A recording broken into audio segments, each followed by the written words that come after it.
Good afternoon, TGI Friday. Welcome to Tea with Ann Marie. I'm the host, Ann Marie Sorrell, President and CEO of the Mosaic Group, also founder of Cannabiziac, and so many other things. So I hope you all are enjoying your Friday afternoon. Today I am joined by a very special guest.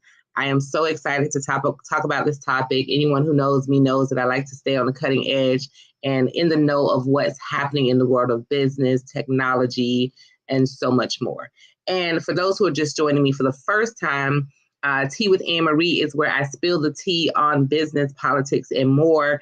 Today, we're going to be focused on the business side of the tea.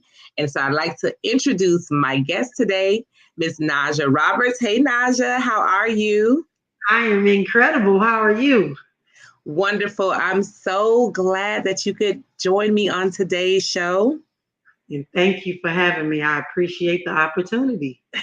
You're welcome. So we're going to dive into quite a few things when it comes to the financial markets, crypto, blockchain, what all of this means. I hit at you the plug of all of this. You had a whole tour going on, so we're gonna talk about all of that because I want to learn so much more about you. But before we get started, just a few highlights that I want to point out to those who may be listening.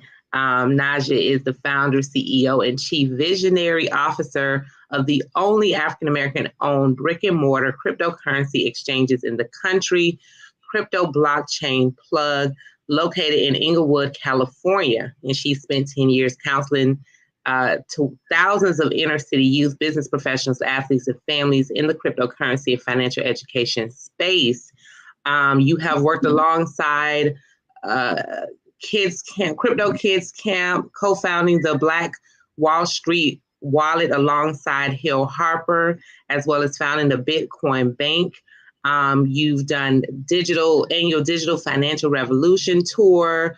You've teamed up with Jay-Z, Jack Dorsey, to provide crypto education to the Macy's projects in New York, and so much more. So I want to get into all of that. I just want to give a little flavor of what you got going on, and to my listening audience. So first of all, just share with us about who is Najah Roberts. Like, just give us your background and your journey. So yes, and again, thank you, Ann Marie, for this opportunity. I grew up right here in South Central Los Angeles, in what some people may know as Watts, the hood. And so I did like everybody told me to do: go to school.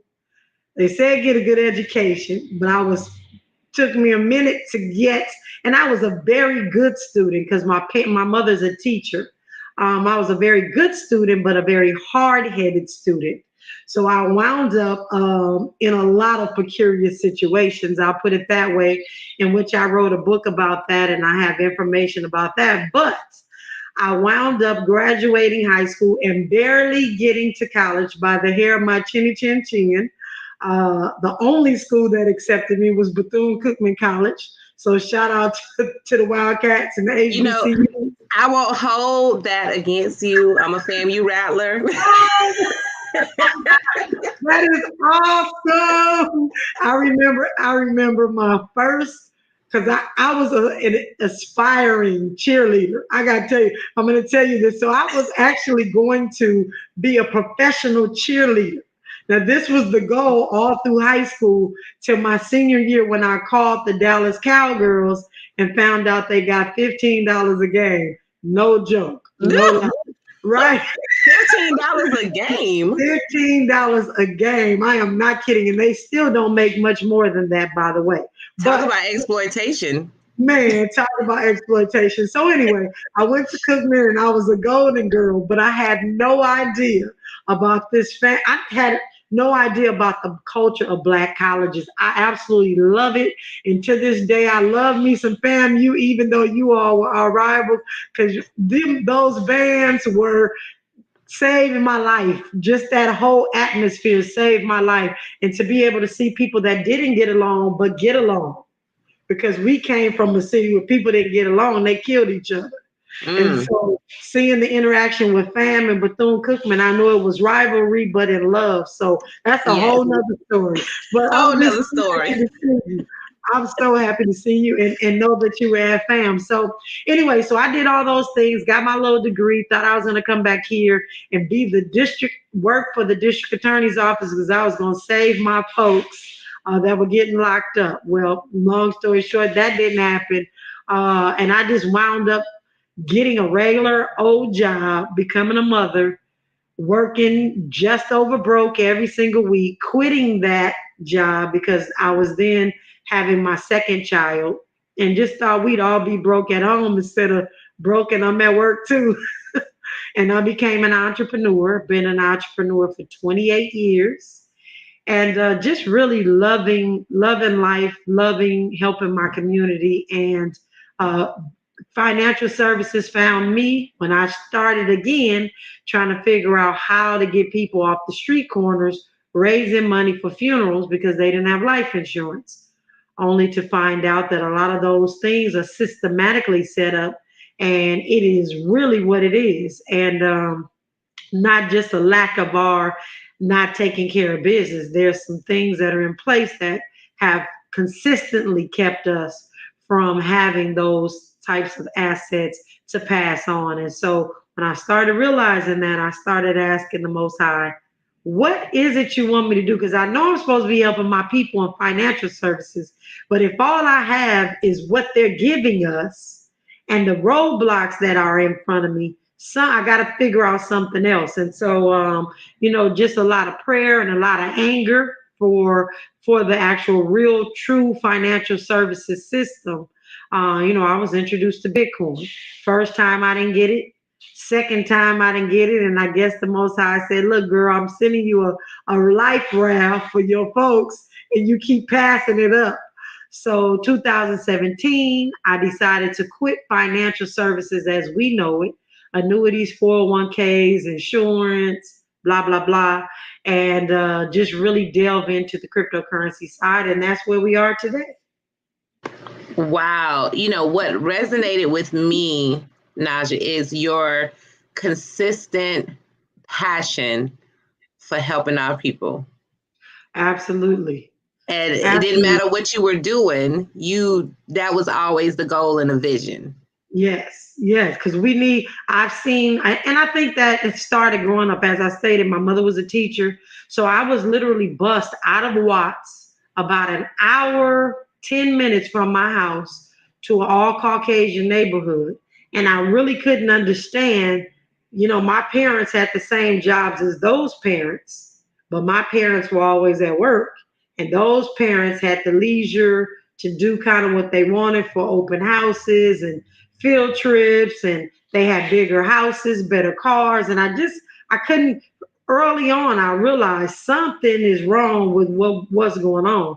Cause, and I think that fire and that drive to figure that out has always really been my passion. And it started with that interaction with me going to a whole nother community that didn't want me. I will say that didn't want us there from Watts, but it was a great experience. And no, and I share, similar, because I remember going to a seminar, and the net worth, your net worth had to be, no, not your net worth.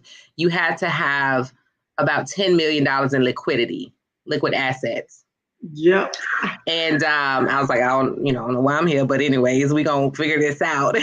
But I had a client who worked with, high net worth individuals, and so I was finding events for her to go and meet other potential clients. And so, reached out to some of my friends and colleagues, like, hey, what y'all got going on? And they invited me to this event, and it was like, well, we're gonna invite you, but the invitees, everyone there, their minimum liquid value is $10 million. Okay, no problem. But the interesting thing is I got into this room and they had this gentleman, this financial guru from New York, and he was talking about everything from trust and estates and how to create these funds and accounts where you can put your businesses and your real estate and all these different things in and don't pay taxes on it, all types of stuff. And I'm sitting there looking like, wait a minute, what is he's speaking a little French to me, but from what it sounds like, this is how the rich stays rich, right? So it definitely propelled me to say, well, where's this information and why is this my first time hearing it, right? And if it's my first time hearing it, then there's so many other people in my community where it's their first time. That means they've never heard it. And so how do we create a space for them to get this information? So I love what you're doing. And that's part of what Tea with Ann Marie is about, is a space for, creating that information network for people to really become aware.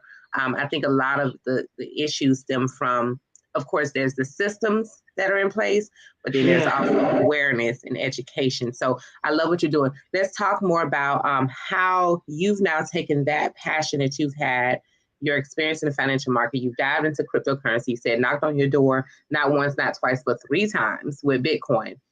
So take us through that experience and what you're doing today. How was your company? How did you become the plug? All right. So one of the things I will just share with you is, and you'll hear me say this quite frequently when I'm doing presentations, because I want to make sure that our people get this. We were freed, and I'll say Emancipation Proclamation was signed. I'll say that 157 years ago. And at that particular time, Black folks in America held less than 1% of the wealth. And then we sit here in 2022, and Black folks in America hold less than 1% of the wealth. And so there is absolutely something wrong with that. I look at Ann Marie.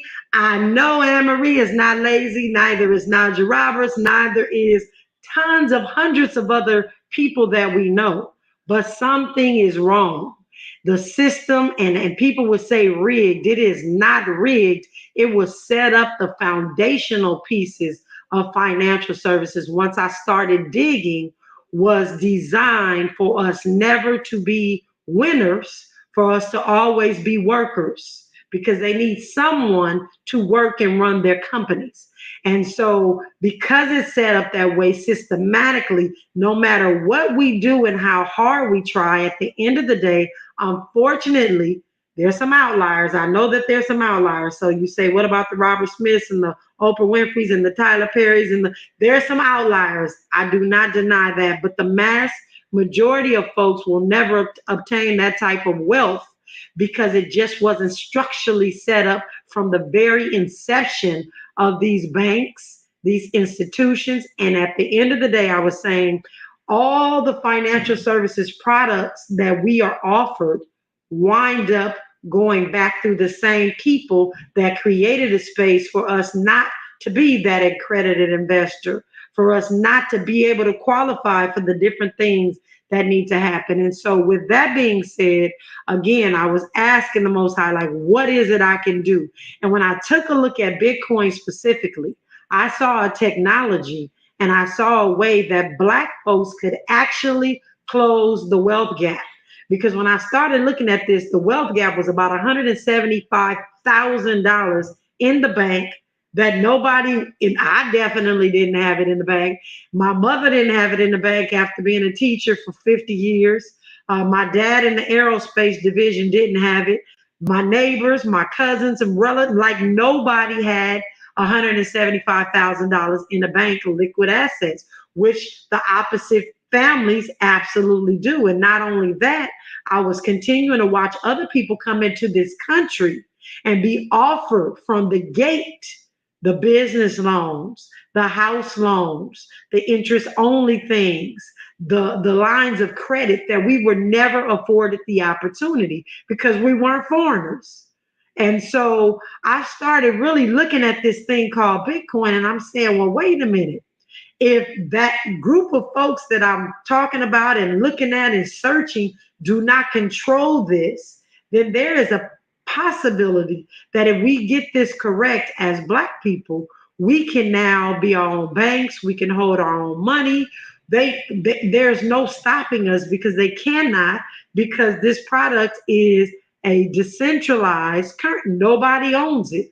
Nobody can stop us from doing transactions. Nobody is telling us, well, come to this check cashing place and take this loan out for 2,400% interest. Like there are some ridiculous things that are in place that we can circumvent if we get this technology right. And so initially when I looked at Bitcoin though, I looked at it as get rich quick. I don't tell any lies on that because I'm about the money. And I was like, this will get us rich quick. And so these other cryptocurrencies will get us rich quick. And so I jumped in 2017 head first, not even knowing if it was water in the bottom of the pool. And I call myself a recovering coinaholic because I bought every coin that I thought was going to do something. And 98% of them didn't do a darn thing, and I lost a lot of money. And so I'm here to help our community not go down that same path. But in doing that, it helped me learn tokenomics. It helped me learn about people that are just putting coins together to steal your money. It helped me learn about influencers that don't have anything to do with these projects, but they'll push it to you because they're getting paid. It helped me learn the real power of Bitcoin itself and why I should have been buying Bitcoin specifically instead of all these other cryptocurrencies, because I would have been much better off financially right now today. So I'm so glad you are being very transparent, and I can appreciate that because there's so many people that are on this crypto blockchain, movement. And like you said, there are people who are in it for the right reasons to really, whether it's creating wealth for themselves or other people. But there are people who are just creating scams, who are also just, putting out information because they're paid to put out the information and they really have no idea what is happening, but pushing people in whatever direction. And I also like the fact that you've been transparent about your loss and your financial loss and recovery in the space, because people don't often talk about that part of it and the risk behind it. So I just want to say thanks for being transparent and sharing that, because that's so important when we're talking about education, that we share the whole story. Yes. The whole story is really, really important. And you said recovery. And I want to make sure that folks know I recover from buying those coins, but I never recover that money. And so that money is forever lost. And so anything that you're investing in the cryptocurrency space, I'm not a financial advisor anymore on purpose, but I say to each and every one of you, never invest more than you can afford to lose. And so when you're investing in Bitcoin specifically, and I'll kind of help break this down a little bit, Bitcoin is a decentralized money. It is a money. It's a type of money. You can exchange for goods and services. So money can be anything that someone is willing to trade for goods and services. Throughout history, we have had all types of different money. Money has been gold, as you know. Money has been cowrie shells, the beautiful shells that women wear in their sister locks. Money has been sticks. Money has been rocks. Think about it. Money has been eggs or a chicken or a cow or pieces of meat or skin to keep you warm, or fur. All of those things have been money. Money can, again, be anything someone is willing to trade with you for goods and services.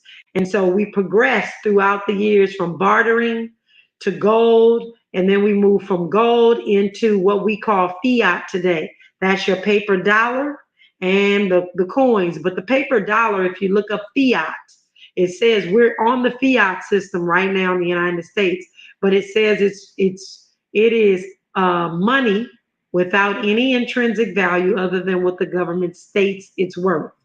So in saying that, we're in the fiat space right now where we have that paper dollar that the government says is worth $1. And then you have ushered into the digital money. And whether you know it or not, or any of your listeners know it or not, you're already in the digital space. If you don't even believe in Bitcoin, cryptocurrency, any of that, it's here. It's here to stay. But before you even get to that, please understand you're in the digital space already. Most of our millennials and Gen X's right now get paid. They get a direct deposit to the bank, and they only use Cash App, Venmo, PayPal, Apple Pay. You're already in the digital space where that digital dollar is already being utilized. And subliminally, you're not even thinking about the fact that you're doing digital money. It's just based on the fiat system.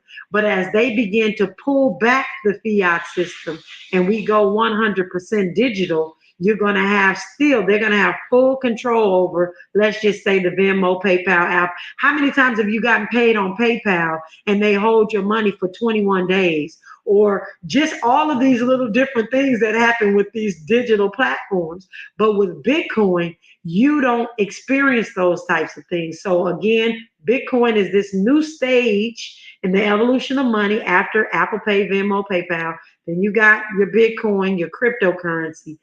There are over 20,000 different cryptocurrencies. So cryptocurrency is a heading, kind of like the stock market. In the stock market, you have Nike stock, which sells shoes. You have U-Haul, which has trucks for you to move. You have Southern California Edison, which is a utility company, but they provide electricity. There's all these different types of companies under the heading of stocks.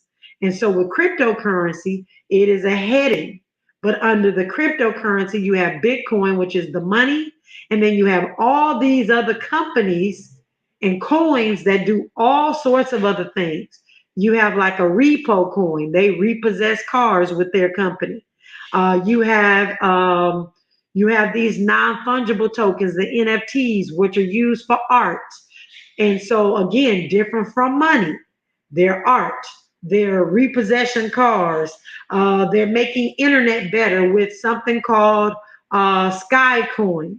So there's all these different cryptocurrencies under the cryptocurrency heading. All coins are not created equal, and all coins, as we stated before, were not designed for you to win.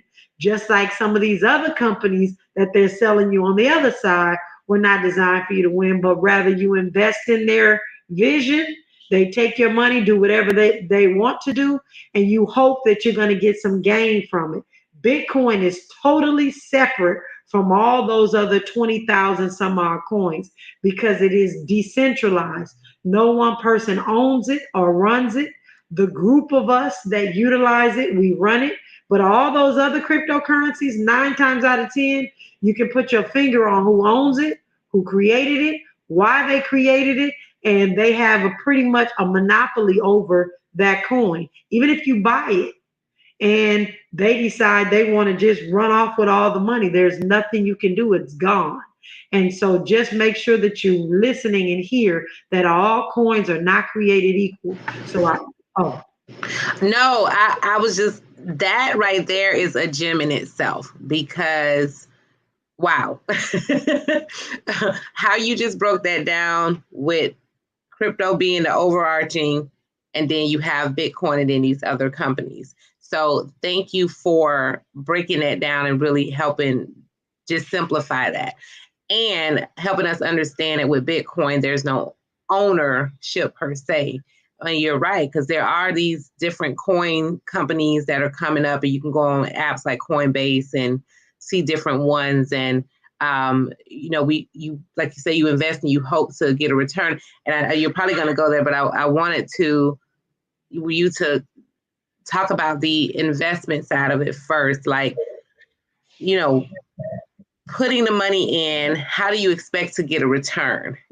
Right? How does that whole exchange work? And then I know on another level, there are people buying real estate with Bitcoin and other crypto. They're buying other products and services. So can you, as your second part, can you dive into that a little bit so we can understand how this exchange actually works, since it's still very new and very cumbersome for some of us? Yes. I definitely can. So first and foremost, how do you invest? You take your fiat dollar, your paper dollar or your coins, and of course it would be in the bank. And what you would do is you would exchange that for Bitcoin. Just like if you were going to Europe and you needed euros, you take your dollar into the foreign exchange at the airport or downtown LA and they give you euros, or they would give you the yen, or they give you wherever it is you're going, you need that exchange. So you do the exact same thing with cryptocurrency. You come out of your dollar, you go into the cryptocurrency of your choice. Most people want you, or most companies, you have to start with Bitcoin and then you change from Bitcoin to whatever coin you're trying to purchase. So to me, it makes me know from the beginning, I need the asset that everybody needs to get to the asset that they need to get to or want to get to. That being said, the reason why Bitcoin is so important is because of its divisibility. Bitcoin right now, everybody's saying, oh, you know what? Bitcoin is too high. I don't want to do that. I want to do one of the other coins that costs less money. Well, Bitcoin right now is at about $20,000, a little under $20,000. You don't have to buy a whole Bitcoin.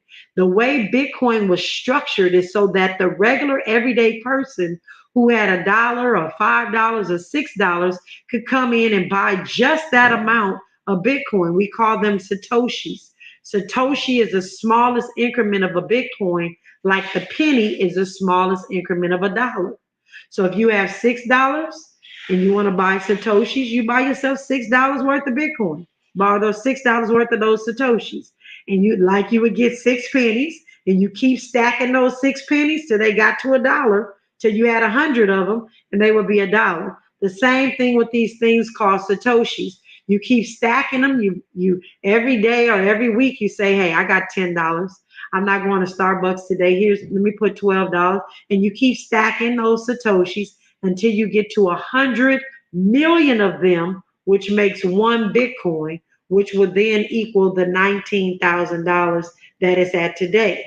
If Bitcoin rises in price, let's just say it goes back up to 60,000, you still have 1 million Satoshis, but the price is now not 19,000, it's 60,000. Nothing changed about the amount of Satoshis you have, but when the price goes up to 60,000, all that means is your Satoshi is worth more than when you purchased it before, if that makes sense. Oh no, it makes total sense. Just like real estate or any other investment, when you purchase it and the value goes up, it's more valuable than it was when you first purchased it. And of course, the opposite, if you purchase it and it drops, now it's worth, the value's less than when you purchased it, but you still have the same amount there. Right. And I tell people all the time, so let's just say you purchased it today. Let's say you purchased a whole one today for 19,000. And let's just say, God forbid, I'm just gonna say it goes down to 4,500, which I wish, because then I could buy more because I know it's going back up. But let's just say it went down to 4,500. You still have those 100 million Satoshis. So I tell anybody, you only lose with Bitcoin when you sell it, because that's when you don't have those Satoshis again. But if you watch all the millionaires and billionaires, they're not buying Dogecoin. They're not buying Cardano. They're not doing any of that. They're stacking Bitcoin in their treasuries because they understand that underlying technology cannot be touched or messed with. And in the times that we're going through with the wars and the we don't even know what's going on with the federal government, the recession. We're in a full-fledged recession. Even though they say that we're not, we are, and our community is going to start seeing it more than others. But we need to have Bitcoin. So you were asking the question about how to do those things trade. And let me say this too. When you buy Bitcoin, and I always say, hold me to this. When you buy Bitcoin, you expect Bitcoin to go up in value at some point. I'm telling everybody 5 to 10 years that it's going to finally start to reach its potential. In the interim, all we're doing is stacking. So Folks are asking me where you spend your Bitcoin. Are you going to buy a house or buy a car? The answer right now would be no. And why is that? Because I bought a juicer back in 2017 with my Bitcoin. And now that juicer is worth thousands of dollars because the price of Bitcoin went way up from when I first bought it. So why would I do that again? So I'm going to just save it and wait. And then we found other ways not to have to cash out of our Bitcoin. But these other coins, when you invest in it, I tell everybody, consider it like loaning money to cousin Pookie. Cousin Pookie may or may not pay you back. And if he doesn't, when you loaned him the money, you knew that anyway. So when you go and buy these other cryptocurrencies, if they go up in value, get excited. Cousin Pookie paid you back. But if they don't and they do a rug pull or the company disappears or you have no way to get the amount of money out that they say that you've actually grown, just don't get mad because it's cousin Pookie. You already knew the job was dangerous when you took it. So that's what I want our community to know. Wow. No, that's good. So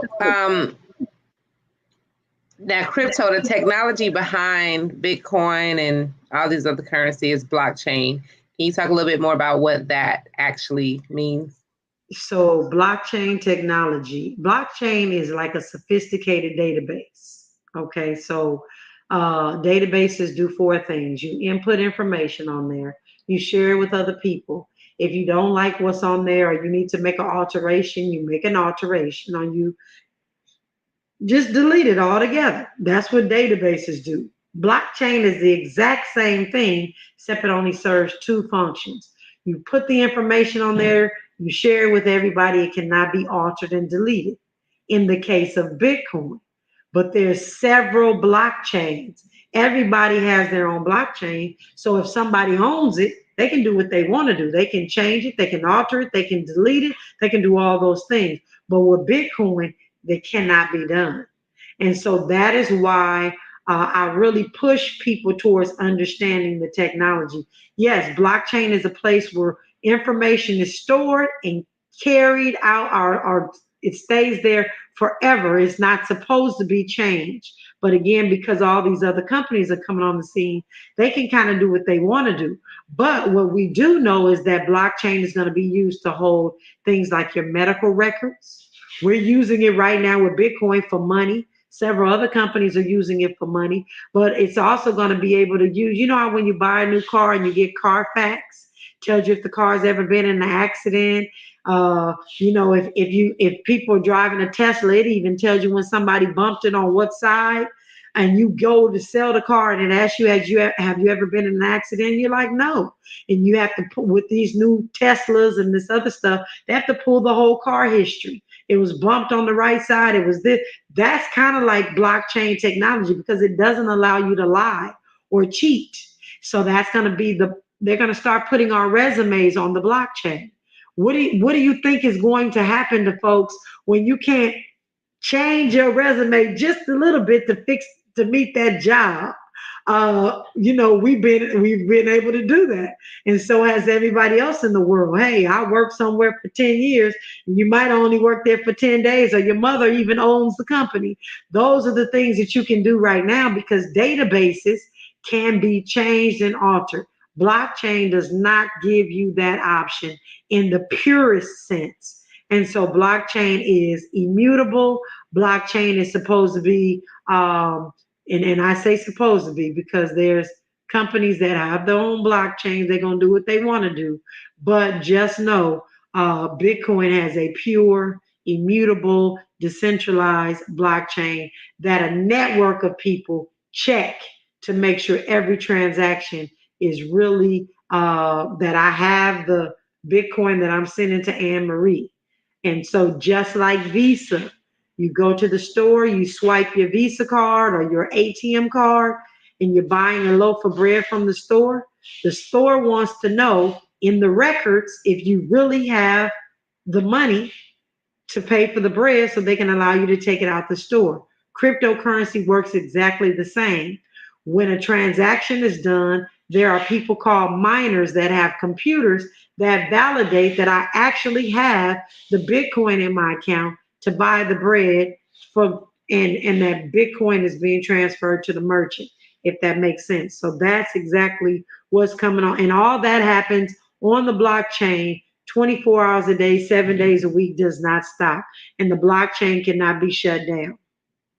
So thank you for that explanation. So for the cryptocurrency apps, there's so many apps, or, Bitcoin. You can get, I believe you can get Bitcoin on Cash App now, PayPal, I think Venmo added it. Of course, there's Robinhood, there's Fidelity Investments. What do you recommend? How do you recommend people going and getting their investing in Bitcoin? So, Ann Marie, I'm glad you asked that question, because I heard you say 4 or 5 that I was going to make sure that your listeners are safe. So first and foremost, Robinhood is robbing the hood. I don't care if you're doing stocks. I don't care if you are buying Bitcoin.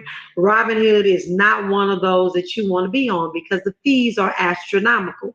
Just like you go to the store and you buy a loaf of bread at one store and you go to another store and it's priced different and it's $1 higher. They're able to do that because they're putting their fees into the price of the bread. Well, in the Bitcoin space, they put their fees into the price of Bitcoin. So the price of their Bitcoin is higher than everyone else's. So when Bitcoin may be 19,000, Robinhood might charge 21,000. You never know because of how they have it packaged. So that's one. And if you're doing stocks on Robinhood, get off there too and go to TD Ameritrade. It's way cheaper. And yes. Let me change that today. Robinhood is killing you on fees. You'll find that out once you make the switch to TD Ameritrade. Okay, now that's just my suggestion. Coinbase, you mentioned them earlier. They are not my favorite. Why are they not my favorite? Because you can Google Coinbase's treatment of their Black employees. I don't rock with that. So we don't do Coinbase for that very reason, and they have done nothing to change the culture that we know of. These 2-3 years later is still the same.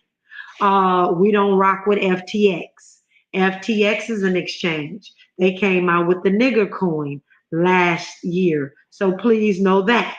So we don't do FTX. So I'm sorry, Steph Curry, that you signed a deal with somebody that put out a nigger coin, but we ain't going there either.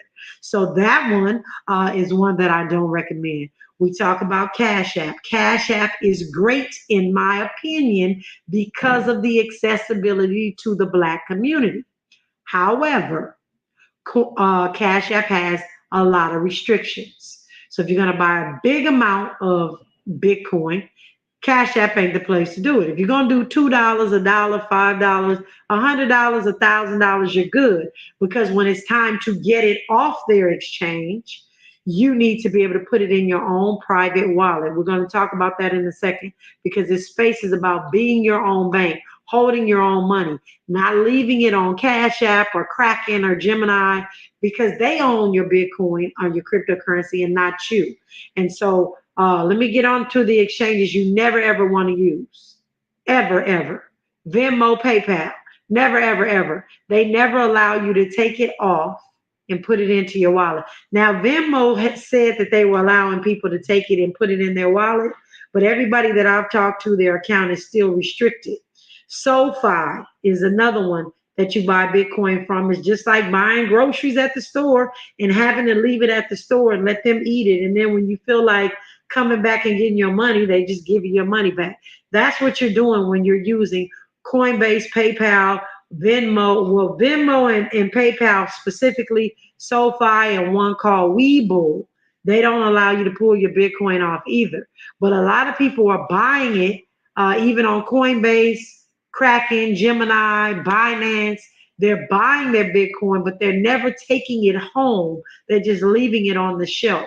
That means they own it. If they have your private keys, not your keys, not your coin. So we recommend that you buy from places where you can get, you can buy from anybody other than PayPal, Venmo, SoFi, Webull. Those are the 4 you should never buy from, because you can't get your crypto off. but then you're cautioned on Cash App, you're cautioned on Coinbase, you're cautioned on FTX. You can still buy there and take it off.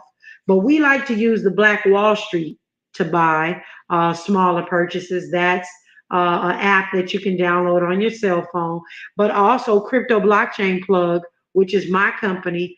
We are an exchange. And when you buy Bitcoin from us, we put it on your personal wallet from day one. And so we're moving from the name Crypto Blockchain Plug to the Bitcoin Bank because we just got authorization to use it. And so that's what's going on with that transition. But you can buy from, but those are the places never to buy. Those are, and then there's some places you don't want to buy because of the racist stuff. And then there are places you just want to make sure that you always have your Bitcoin in your possession. And you can do that with an app on your phone. Just download a digital wallet and you get your Bitcoin. You have your seed words, you have your private keys. Nobody can get to it unless you give it to them. Thank you for that, because that's a major question that I'm sure comes up. We have a couple other questions, but before we get into some questions in the comments, tell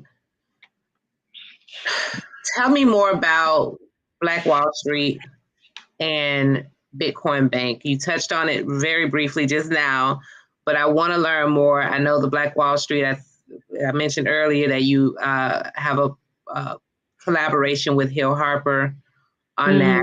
So if you can share more perspective into what that actually is, how do people get involved with that?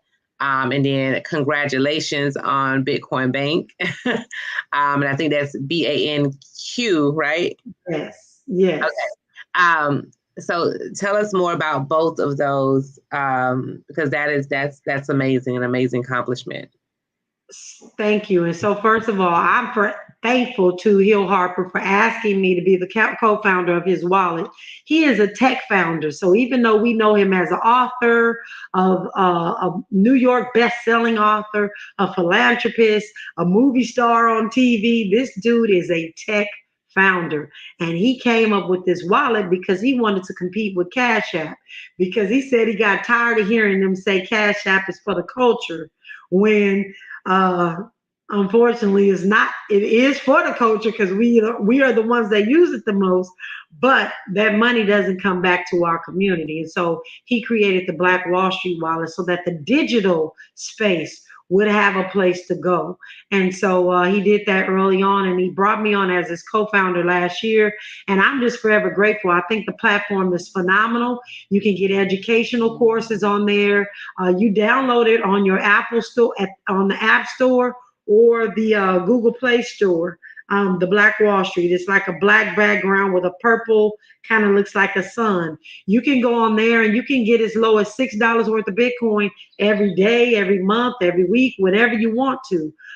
You can get, you can buy your Bitcoin there. But that is a place where you buy it, but then eventually you move it to your own wallet. So that's what that is. Now, the Bitcoin Bank. We know that accessibility for our community is paramount. And so what we want to do is have 41 locations across the United States in a hood near you where you can walk in, buy and sell your Bitcoin if you want to. But not only that, get the help you deserve. How do I download a wallet? How do I get my storage together? And yes, we can do all of that stuff online, but it is nothing like our folks getting taken care of like they need to, because they can come in person, because maybe they're elderly or maybe they're not computer savvy and they need some more assistance. And we want to offer that the same as we do here in Inglewood to our communities all across the United States. And so we're looking to open 41 locations in the next year called the Bitcoin Bank.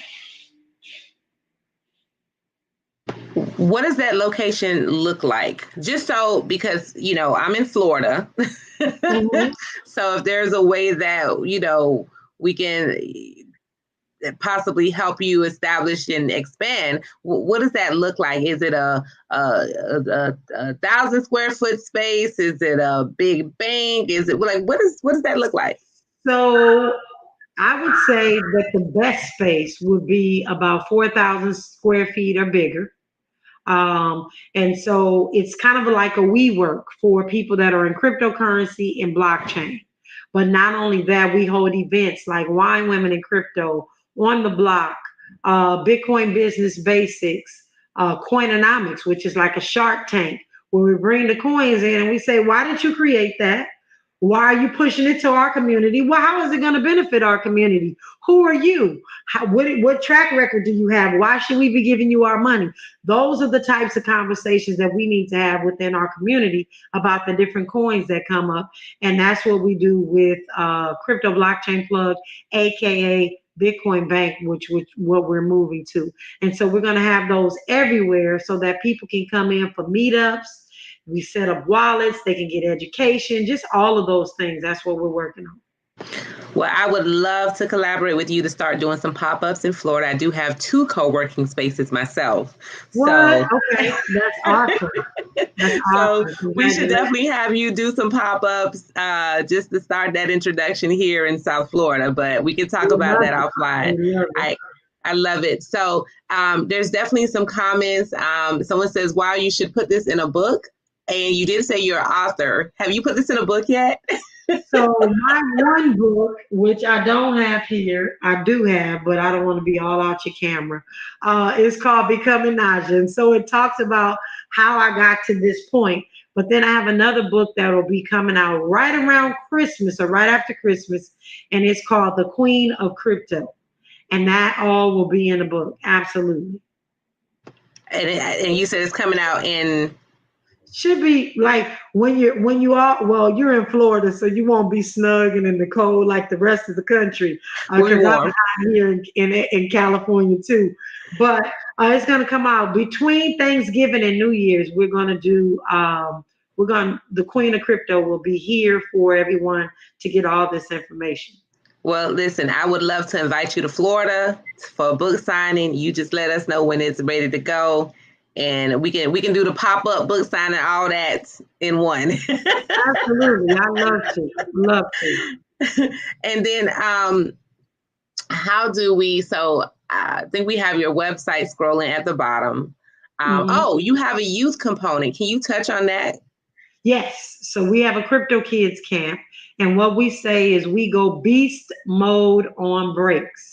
Because we're not trying to compete with the regular STEM and STEAM schools, because we need STEM and STEAM, but we need beast mode because our children need to be learning. The B is blockchain, the E is evolution of money, which is the cryptocurrency, the A is artificial intelligence, the S is security, cybersecurity, the T is technology, the M in mode stands for mining of Bitcoin or machine learning.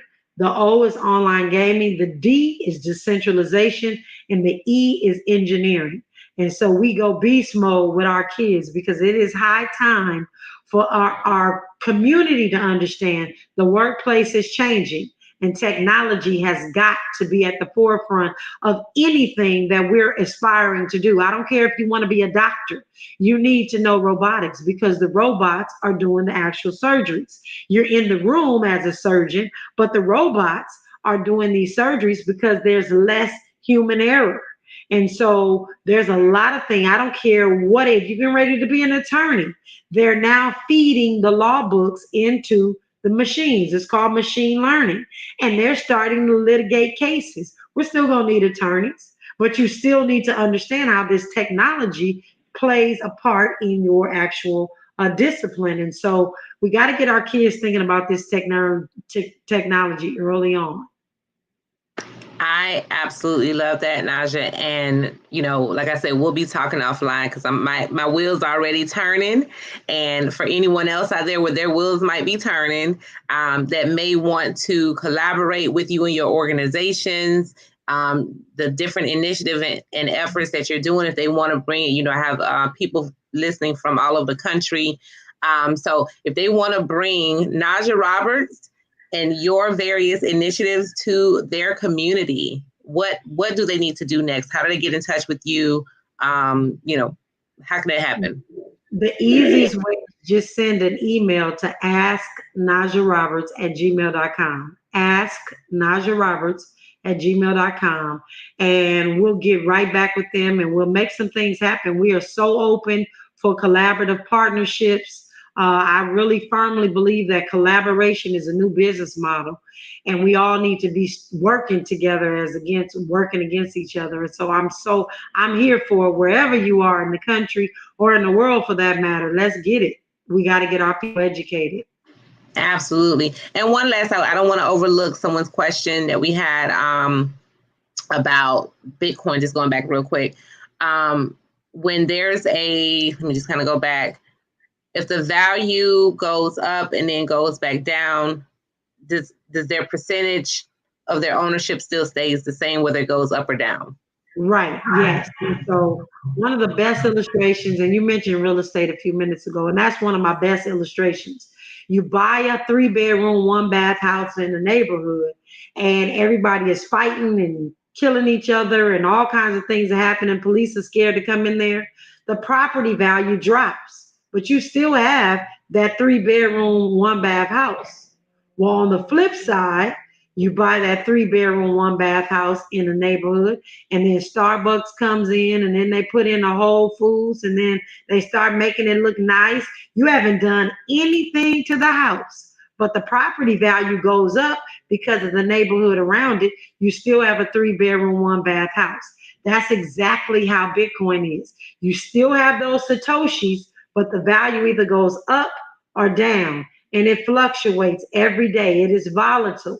And how you get around that volatility is every week or every day or every month, you buy a little bit at a time, and you don't worry about the price right now because Bitcoin is only 13 years old. Just like a teenager doesn't know what it wants to do right now. I don't want to know if it wants to be a fireman or it doesn't need, no, they don't know if they want to be a rapper, right? So Bitcoin is finding its way. So give it 5 to 10 more years is my trajectory. That's what I like to tell people. This is not a race. We are in this for the long haul. So you should be buying and stacking 5 to 10 years. But in 5 to 10 years, Bitcoin will have found its way.